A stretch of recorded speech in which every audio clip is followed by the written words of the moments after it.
Welcome back, my friends. Well, it is the cable channel that brought us shows like The Daily Show, South Park, Chappelle's Show, and more. It also introduced us to one of my favorites, the British sitcom Absolutely Fabulous. Look at Patsy. This year marks 30 years since the launch of Comedy Central, and a new podcast looks back at the early days of the network. The Constant Comedy Podcast debuted last week, featuring two former executives at the channel. And we're lucky to have them right now. Joining us are the hosts of the podcast, Art Bell and Vinny Favale. Hi, guys. Hey, Jason. Hi. Well, Art, let me start with you. I love a good origin story. I love to know where a good idea came from. I think youngins, too, have to go back and think of the atmosphere in 1991 of cable television and what the world and landscape looked like. Where did the idea come from to do a 24-hour comedy network? Well, it came from me, and the reason is I loved comedy since I was a kid. And I went back to school. I went back to business school, and when I came out, I was hell-bent on getting a job in the television business. So I looked around, and despite the fact there was an all-music channel and all-sports channel, there was no all-comedy network. And I said, man, I'd really like to work in an all-comedy network. What's up with this? So I started thinking about what it would look like, and the next thing you know, I had a plan. Vinny, and people look at Comedy Central now and they're like, oh, it seems very obvious to them. The programming seems very obvious. And like, oh, of course it would be a hit. What was the early days like, though, both in buzz and ratings? Was it an out-of-the-gate success? Absolutely not. It was the opposite of success. Vinny. You hear of TV shows getting canceled in an old-fashioned way, by the way, where the ratings are low. We were the first network that almost got canceled. It was very, very difficult because you could do a drama channel and no one will challenge you on, well, that's not dramatic. But if you say you're a comedy channel, you better be funny. And we weren't always funny. We had a lot of, a combination of old movie clips and VJs who were doing great stuff, but it took a while. Art, what was the first show? Again, I think, let's go back to the early 90s. What was the first show? Because like I said, I remember Ab Fab being rerun.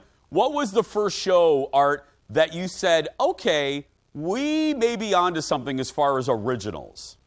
Yeah, that's easy. Mystery Science Theater 3000, which originated in Minneapolis. Yeah. Yes, it did. You know what? It came in the mail. They sent us a tape with a note that said, hey, we hear you guys are starting a comedy channel. Is this something you might like? We put it in the tape. It was so funny. We made a deal. A VHS tape. Yeah, VHS tape. And you guys, wait a minute. I don't think we knew this. It came in the mail like just on a normal VHS? Unsolicited, and it was, I believe it was on a UHF channel.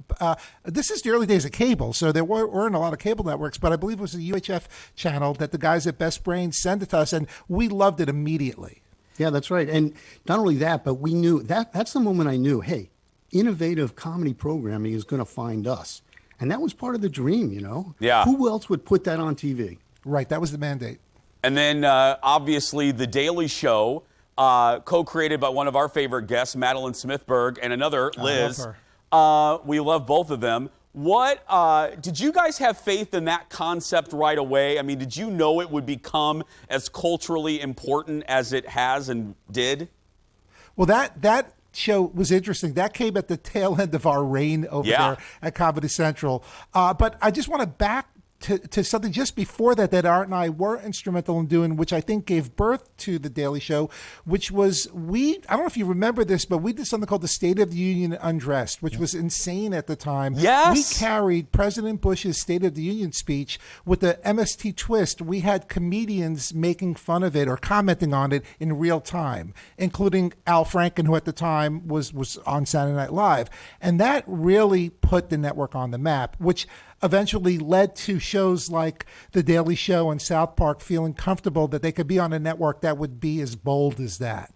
That I totally remember that. I not until you just said that, and then that kind of paved the way. As you said, it was toward the end of your reign there. That paved the way for The Daily Show. When you look at it now, and you look at the stable of people that is generated, do you have to get a sense of pride from that? Yeah, I certainly do. Listen, my dream for the comedy network, for Comedy Central, was that it would be the center of the comedy universe. that would attract great talent, great stand-up comedians, great writers, great innovative comedy. And, you know, I sit here 30 years later, look back on it, and I couldn't be more proud. If we only got residual checks. Vinny, let's move to the podcast, the Constant Comedy Podcast. You guys are obviously going to have some guests from your time at Comedy Central. Who are you excited to talk to? Who have you had on so far? We just had Mitch Semmel on, and Mitch is the executive who with Art that licensed AbFab, your favorite show. Yeah. So that was great revisiting that time period with Mitch, and he put on Politically Incorrect. So that was exciting. We spoke to Scott Carter, right? Art, that was a lot of fun. Producer of Politically Incorrect for years. Yeah. That was great. We're talking to Nancy Geller this week, and Nancy Geller was a producer. Check this out, Jason, on SCTV. On Saturday Night Live, she produced the Chris Rock show, the Bill Maher show. Like she's one of the biggies in the world of comedy, and we're excited to talk to her. Art, before we're going to have more time with you on the other side of the break, but last 30 seconds, not to put you on the spot, but what is a fact about Comedy Central? I love a good fun fact. What's a fact about the network that not a lot of people or some folks would be surprised to know? Well, we had competition. 6 months after we launched, MTV launched a comedy network called the Comedy Network, so which tickled me to death. And 6 months after that, they merged us, which is how we ended up as Comedy Central. It was only 6 months? Well, we were on the air for a year. Yeah. We launched in 89. 89 is when Comedy Channel launched. Right. And then we relaunched in 91 as Comedy Central. We had to rename the network. They wouldn't let us call it the Comedy Channel or Ha. And thus, Comedy Central was born. Well, everyone stay right there. You know me. I love late night. I'm a child of late night. So you know if I have Art and Vinny on the show, we're going to do 2 segments. More with the guys when we come back. Back after this.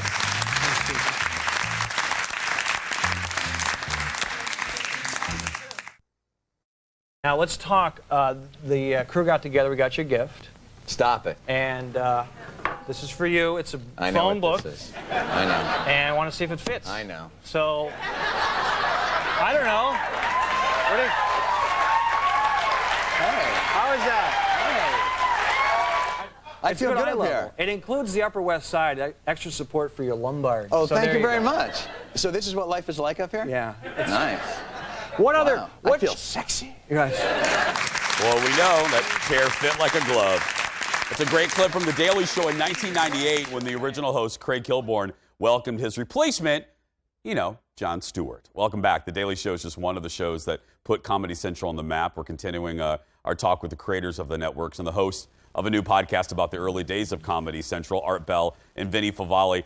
Art, I wanted to ask you, when I was thinking about what Comedy Central means and meant to the world of comedy, I was thinking that it's kind of like a great evolution of what Carson used to be able to do to a comedian's career. You would appear on Carson, and then the next day, your whole life would change. Did you look at Comedy Central as a television evolution of that power for comedians?